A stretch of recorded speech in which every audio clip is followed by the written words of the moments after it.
So what we're doing here is showing you how to build hills using newspaper. This is a hard layer that's already dried that we put in, and what I'm doing now is putting a second layer, and this is going to be scrunched in, and what I've discovered is that we can work onto this and put the layer on to some degree before it's dried, which makes it much quicker. And this is just the ordinary ballast solution, 50-50-ish, water and glue, and whatever your favourite newspaper is. So I'm tucking it in there as well.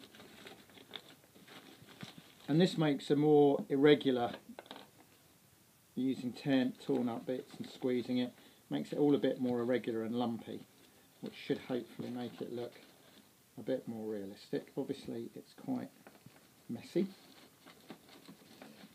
There we go, like that. And then you can hold this in place with some smaller bits as well, like that, which seem to work quite well. Sticky up bits don't matter too much because they're going to get a covering put on them in a minute, which I shall do. Just need to fill that hole there. And as you go along you can see where you've got little dips, and you can just shove bits of newspaper in to fill them. It's quite therapeutic actually, this. It's quite fun to do. Just want to try and get that bit to stick down if I can. So that's it. And then I'm just going to carry on working along here. So I just put a little bit of glue before we start. Scrunch that in. And if the cameraman just wants to move over here a little bit, you can see where we've just earlier done that hillside, and that's just drying at the moment. And then we'll carry on round back over here.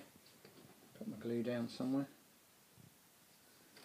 And this is hopefully a fairly quick, cheap and easy way of making a hill. We didn't pay for any of the cardboard, and obviously the newspaper is just what you bought anyway, so it makes it quite a cheap way of doing it.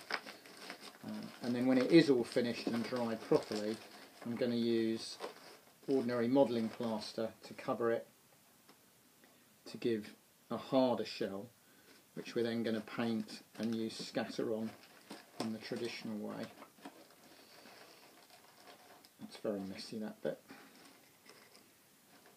So what I'm going to do, to try and hold that in place, I'm just going to use some ordinary glue and just glue a strip on there, if I can get this to work. There we go. Just going to glue that on there to hold that bit in place, like that. And the same again there. I'm just going to do one of these strips so you can see how that works. So the reason I'm using torn strips like this is to make it again a little less regular. If you use lots of nice, neat straight bits, it'll show up. And then what I'm doing, I've discovered, is it's easier to actually put a bit of glue on them before you put them on, like that, and then lay them over. Fix it at one end and then just lay it over like that. A little bit of down the edges, like that. And then you can see how the hill will build up.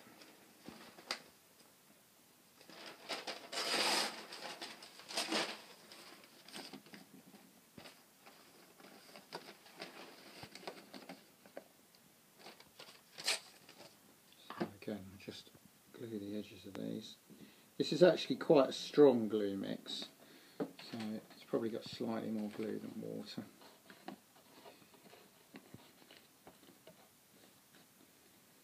You can see then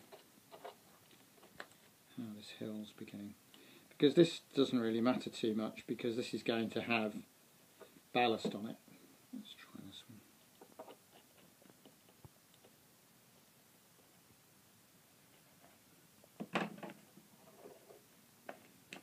Obviously making sure we don't get it on the tracks.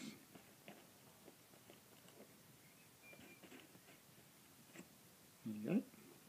So hopefully like that you can see how the hill is going to be made up.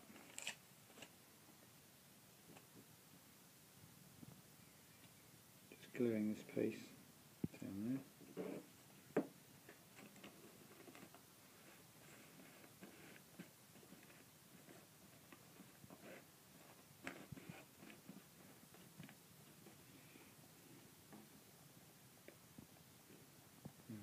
We're running out of glue actually, so we'll probably stop filming in a minute while we top up. And then what I'm doing is just making sure the edges are all nice and stuck down, like that. And that will slowly then make our hill around there. A bit more filling to do here.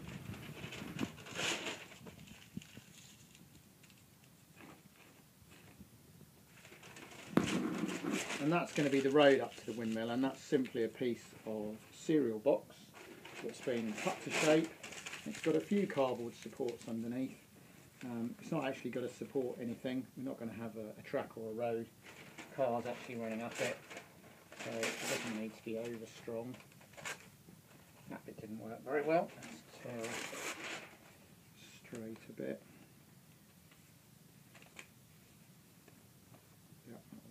Well, that one, because we'll need a few layers, and it does take quite a long time to dry, at least a day, because you've got to wait until it's completely dry and hard.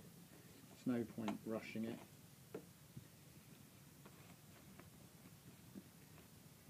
There we go.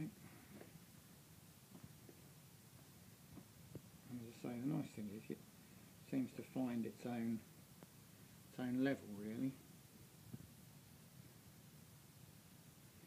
And as you can see, it's coming along quite quickly. We were letting all the layers dry. I've just run out of glue, I think. I'll just use a bit of this and then we'll stop filming for a little while.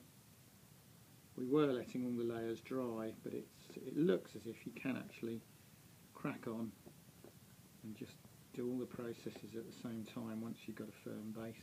And I'm going to just get a bit through here to hold that down.